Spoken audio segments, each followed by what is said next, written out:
Let's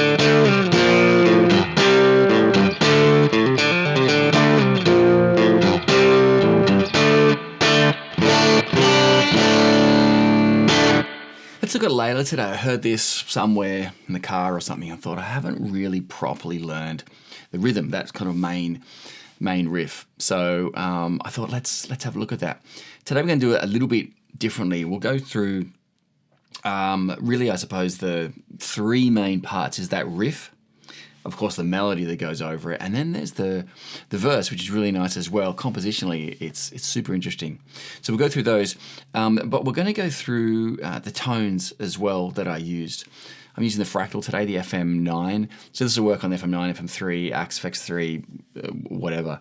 If you don't have one of those, you've got a software plugin or anything else, might be interesting anyway. All right. Okay, the other thing to note, we are on an SSS single guitar, but I'm only using the middle pickup. So the middle pickup, single coil. Clapton he's a big middle pickup guy. A couple of the live things I saw, he was using middle, so I tuned the amp to that.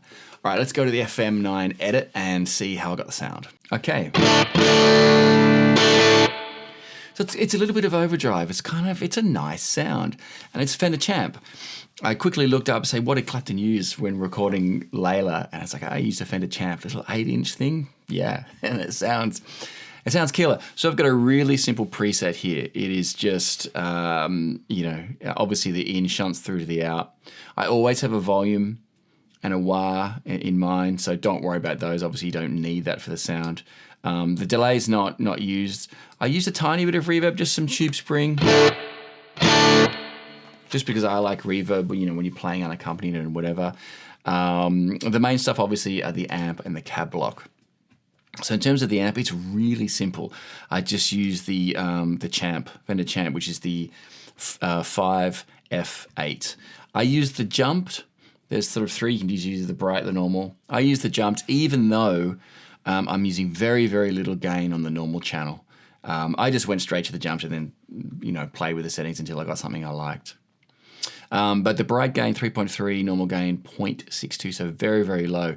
You can see the mids, treble, and presence I cranked, and just a little bit of bass. Again, get kind of the bass tone you want and then tune the EQ around your guitar. So you could start with these settings, but of course it depends on the guitar you've got.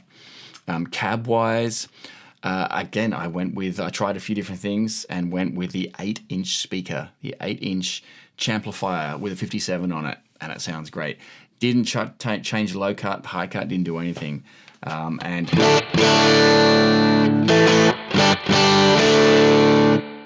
it sounds great. All right, let's break down that main riff. Okay, so we're in the key of D, D minor, D natural minor. Why do I stress natural? He's got that B flat in there. Okay, and it sounds killer in this riff. So it's not a blues. Later, obviously, it's not 12-bar blues. So D natural minor. The main thing is you're going to be bringing in some open strings down here.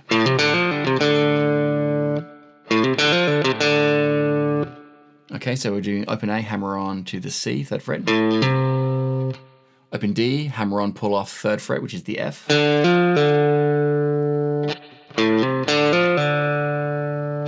And then the C, 3rd fret A to open D.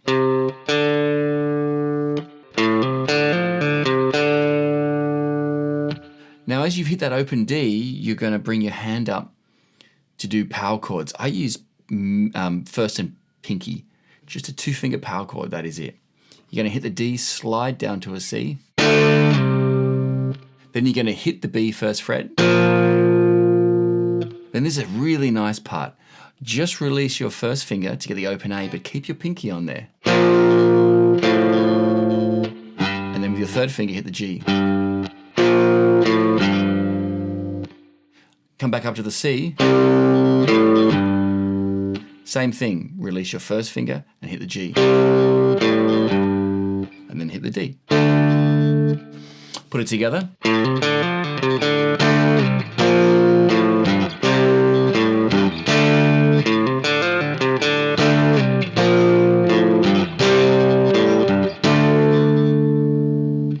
Okay, one thing you got to note though, when you go down to the 1st fret on the A string, that B flat chord, you don't want to push down too hard. If you do, it gets out of tune really easily. So here's what it should be. I've pushed down, particularly on my first finger. Not putting a huge amount of pressure on there, but yeah, it's saying you get that out of tune warble. Sounds horrible. I think it's because the nut's kind of right there. So you just got to have very light fingers on that first fret. Okay, all the chords, everything's a downstroke. The only upstroke I use is the open D string in that riff. That one. Okay, and then for that melody, I just kicked on that drive. Now the drive, going back to FM edit, the drive, I just used a tube screamer, but you see the drive's on 0. Now, this is Rachel's obviously his favorite pedal, which I love, but it is with the Fender, so that mid is kind of nice. Main thing I'm doing, tones in the middle, is just pushing it a little bit. So here is the melody without, and now with. Hear that mid, it's kind of honky, which is kind of nice in this one. Okay, so that melody.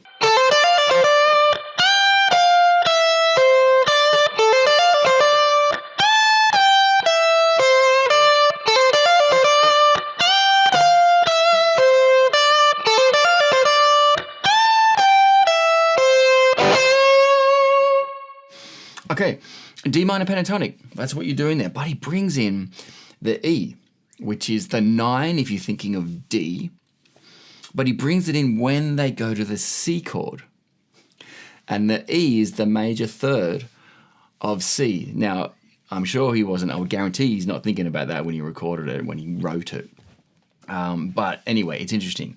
So we're just a D minor pentatonic.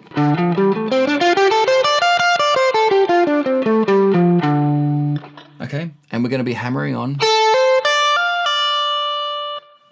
Okay, exactly the same. All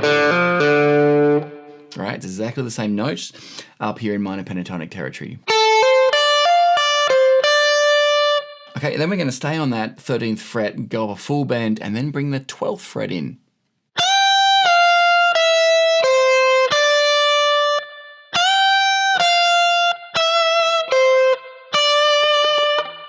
All right.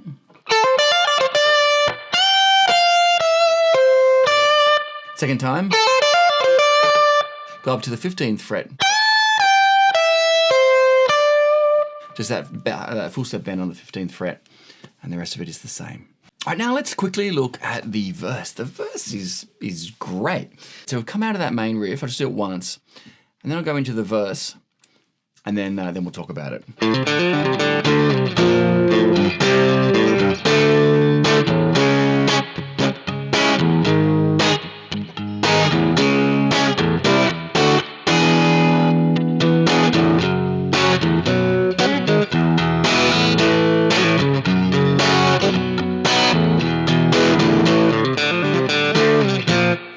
Into that main kind of riff for the chorus.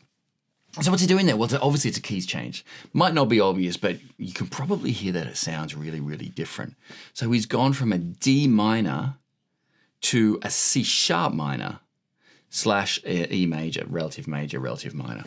So that's one semitone away. That's an abrupt change, but it works beautifully. It's really, really great. So the chords themselves, C sharp minor. Okay, just a minor bar chord, 4th fret A string, and then we're going down to the bottom string, A string, playing a G sharp minor. Back up to C sharp minor.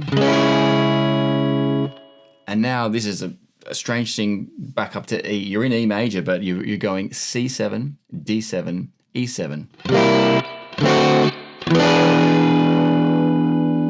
It's just a little turn. We're still in E major, but those two chords don't really belong. But anyway, it works. So C7, D7, E7. Okay, now we're F sharp minor,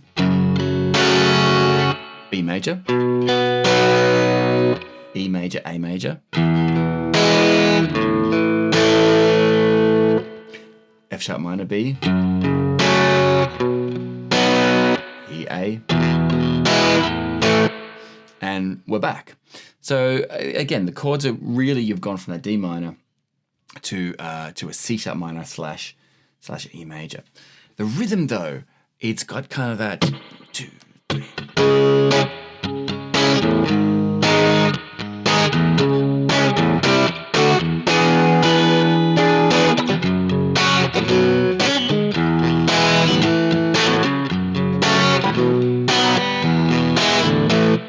Okay, so what are some of the things he's doing there? Very much a kind of a downstroke.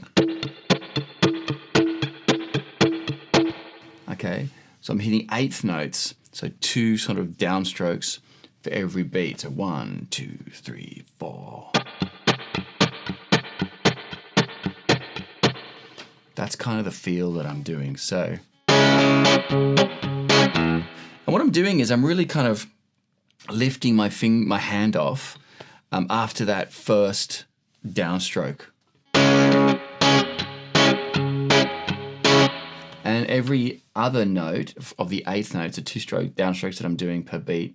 The second one, I'm really just targeting the bass string, okay?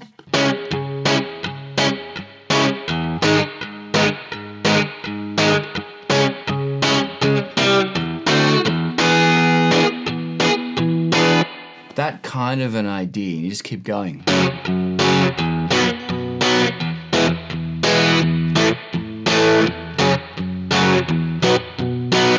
Okay. Now there's a couple of things he'll do there when he goes down to that F sharp, and you can hear, different things. Okay. So on the B in particular, you can come up. Okay, I'm doing 4/4 on the D and G strings and hammering on pulling off on the D, and then hitting 6th fret on the A. Those Hendrixisms, those little double stops with hammer-ons and pull-offs, they work so well. Same on the A.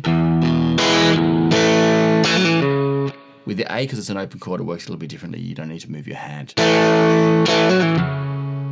Okay.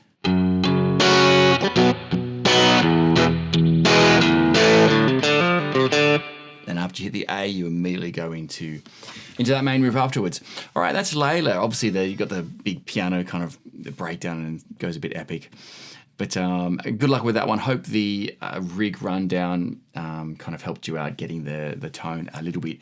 If you liked that, let me know, and I can do more of that stuff. Okay, cool. See you next time.